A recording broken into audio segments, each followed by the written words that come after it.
Olá, bem-vindos a mais uma conversa. Hoje, a gente vai mergulhar num tema que está sempre em alta: inovação.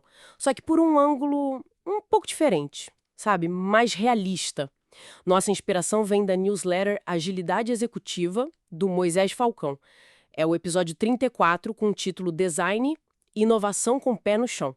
Achei bem provocativo e a ideia aqui é justamente essa: explorar como inovar de verdade, gerando valor concreto, mesmo quando, bom, o cenário tem lá suas limitações, suas regras.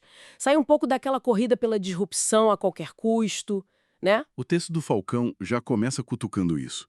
Esse fascínio que a gente vê por aí com termos como, sei lá, inteligência artificial, blockchain, super apps. Só que, como ele bem coloca, nem toda ideia brilhante sobrevive ao atrito do mundo real.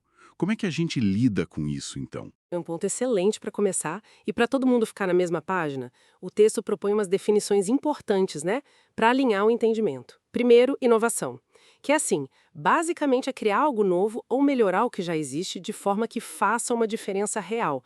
Não precisa ser tipo uma revolução completa. Aí sim, vem a disrupção. Essa é que muda o jogo, né?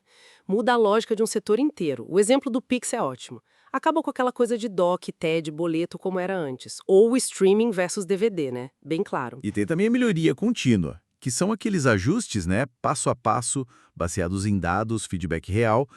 Talvez tenha menos glamour, mas traz consistência. Muita consistência. E o perigo que o texto aponta, que a gente vê bastante, é misturar tudo. É buscar a disrupção como se fosse a única forma de inovar, e aí, bom, aí nascem produtos que não conversam com a realidade, sabe? Que ignoram como as coisas funcionam na prática. Exato. E é aí que entra o papel do design que o Falcon propõe, né? Que eu achei bem interessante. Não o design só como estética, o visual, mas o design como ferramenta de investigação mesmo.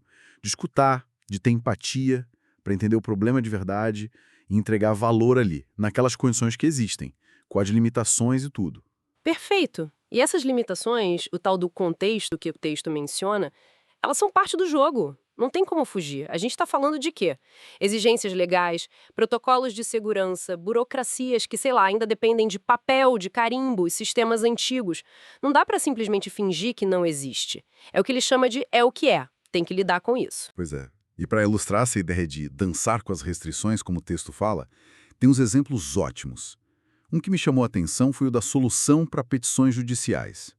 Ela automatiza uma parte importante do trabalho, economiza um tempo danado. Mas, por causa das regras lá do sistema judiciário, ainda precisa de umas checagens manuais, uns envios por fora. Qual é a moral da história aí? A moral, segundo a análise do Falcão, é que, bom, isso não desqualifica o produto de jeito nenhum. Ele resolve uma parte enorme do problema. Entrega valor real, sabe? Imediato.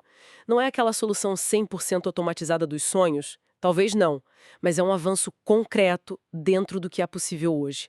Aceitar isso é sinal de maturidade, né?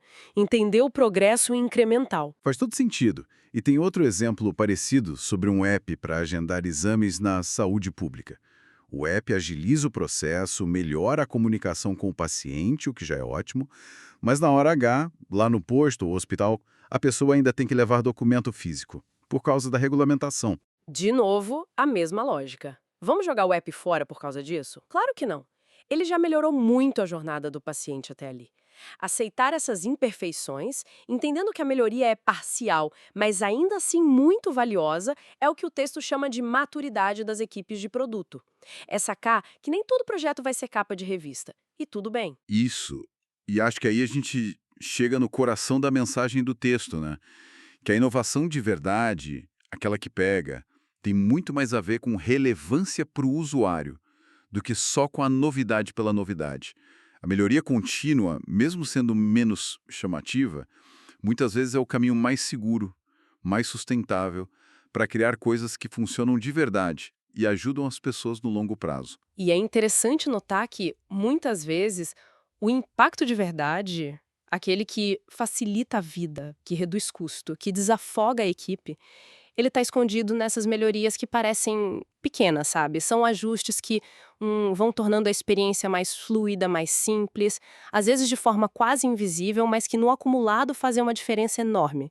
O valor está no uso real, na prática. Então, para a gente amarrar as ideias aqui, pegando o espírito do texto do Moisés Falcão, o sucesso de um produto, de uma solução, não deveria ser medido pela quantidade de buzzwords que ele carrega. Mas sim pela clareza, pela eficácia com que ele resolve o problema que se propôs a resolver. Essa inovação com o pé no chão foca a energia no que é possível e importante agora. Exato. E isso conecta bem com a provocação final que ele deixa, né? Que em vez de a gente ficar só mirando aquele produto perfeito, revolucionário, que vai mudar tudo, fica a reflexão, então, inspirada por essa análise. O que dá para melhorar hoje, sabe? Na experiência real de quem usa uma solução nossa? Como deixar um pouquinho mais simples, mais fluido, mais eficiente? Mesmo que essa mudança não vire notícia, não seja tal disrupção, qual pequeno passo relevante a gente pode dar agora para fazer a diferença?